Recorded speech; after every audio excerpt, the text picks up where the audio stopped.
Eh bien, bonjour et bienvenue sur siphon.fr, le site high-tech et téléphone chinois, pour ce nouveau test de la semaine. Donc, comme toujours, au moins un test par semaine et toutes les semaines. Donc, si on avait déjà pu vous présenter le ZODB, qui était un appareil double SIM classique chinois, avec un design reprenant un petit peu un des derniers Motorola, le 9000. Aujourd'hui, on va vous présenter ce modèle-là. Donc, ce modèle-là, c'est un autre modèle de la gamme ZO, que vous pourrez trouver sur nos pages, avec un design complètement différent. Si l'appareil reste à l'intérieur vraiment identique, on aura là un appareil qui sera un petit peu différent au niveau de l'esthétique. Donc, comme toujours, contenu de la boîte, le téléphone, qu'on verra tout à l'heure, deux batteries, 1000 mAh, ça c'est plutôt pas mal, chargeur secteur USB, toujours, câble data, donc avec une prise propriétaire qui ressemble un petit peu à de la micro USB mais chinoise, le manuel, donc c'est sommaire le manuel, c'est de l'anglais mais on reprend vraiment les fonctions de base, et le kit piéton avec connectique toujours pareil en micro USB. Pareil. L'appareil en lui-même, il est super beau. Il est un petit peu en alu brossé. Ça plaît vraiment beaucoup. Ouverture du téléphone. Donc micro SD toujours installé. Alors j'ai déjà eu des questions. Les gens demandaient comment ça se fait que les vidéos fonctionnent tout seuls. Alors on a sur le share et sur le site, il y a une carte mémoire de base où en fait il vous suffit de copier tous les fichiers qui sont dedans et vous aurez directement les icônes avec un pour les musiques MP3, les vidéos, les photos. Et généralement, la plupart des téléphones chinois, quand vous mettez le téléphone dans cette configuration-là, reconnaissent automatiquement les cartes mémoire et tout ce qui va dedans. Donc, bouton volume plus moins, ça c'est pas mal. C'est un jack pour l'audio. L'alimentation.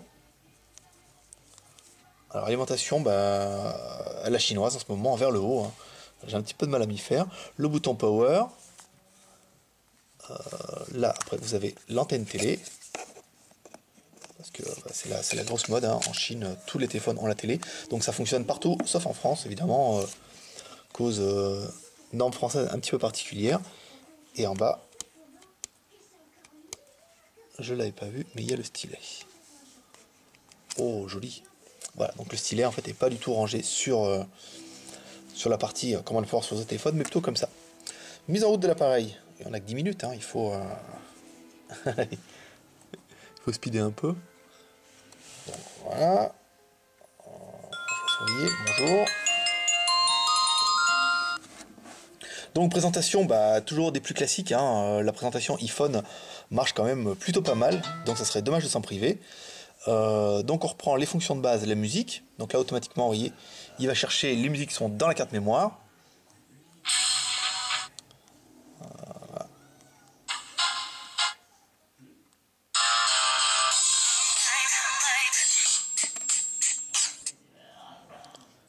Voilà, donc présence de l'accéléromètre, toujours. On secoue. Il y a de la chance. Voilà. Retour ici, ou le bouton Home en bas. Vidéo. Donc l'appareil, vous avez vu, automatiquement, il va chercher dans la carte mémoire les vidéos qui sont préenregistrées. Donc, channel fine. On essaie les goûts et les couleurs, mais on essaie toujours de prendre à peu près les mêmes vidéos. La musique sera toujours Baby One More Time et Channel Time. Comme ça, d'un appareil à l'autre, vous pourrez un petit peu comparer les différences de qualité et vous faire une idée.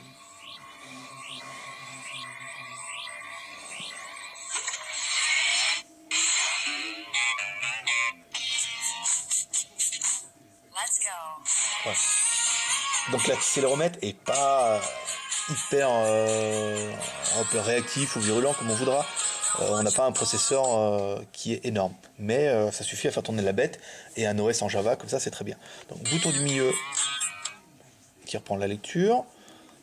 Si on met stop, on revient. Voilà. Donc on se trouve avec Opera, le texte, les SMS, les photos, en caméra. C'est sympa, vous avez vu, il se passe un petit peu Voilà, donc après si on prend une photo, est-ce que ça va flasher?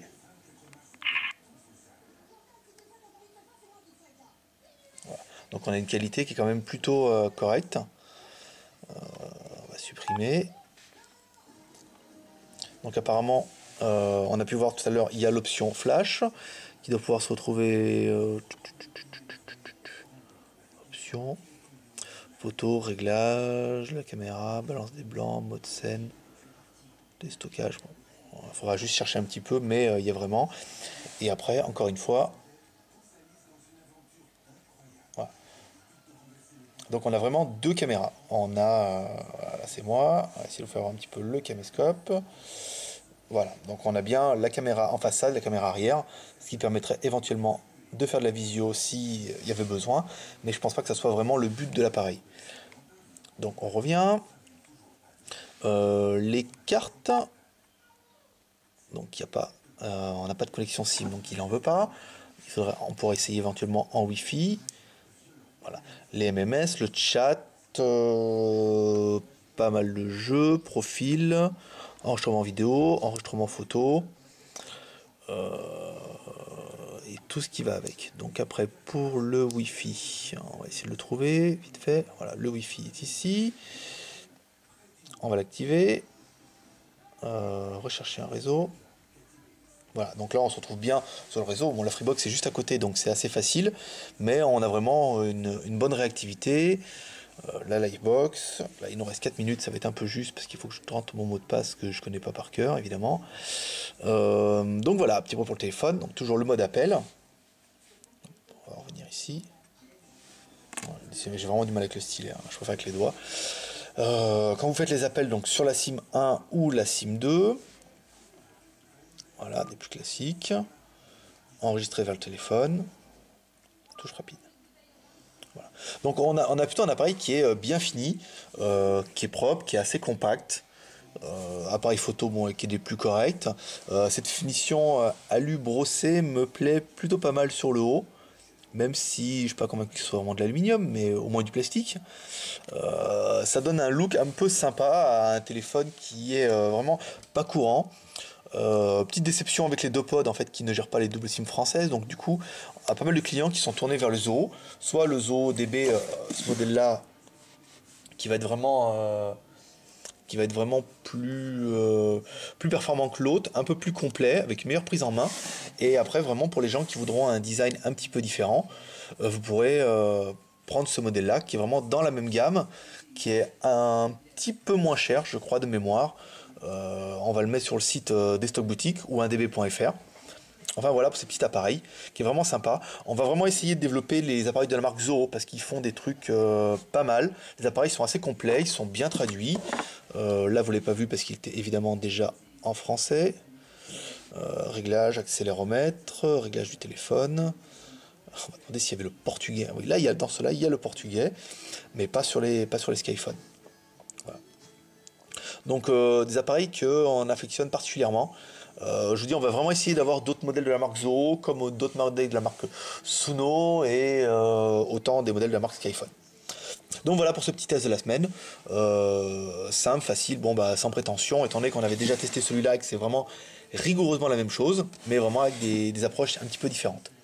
Voilà ce petit test de la semaine. Qu'est-ce que j'ai de sympa sous le coude? Ah oui, on a la caméra espion bouton qu'on va vous tester. À mon avis, bah, là maintenant, ce sera la semaine prochaine. Voilà, bah, écoutez, bah, à bientôt sur siphon.fr. N'hésitez pas à passer sur le site. Laissez un milliard de commentaires si vous voulez cette vidéo sur YouTube ou Dailymotion ou partout où vous pourrez la voir. Et puis moi, je vous dis bah, à la semaine prochaine sur le site siphon.fr. À bientôt.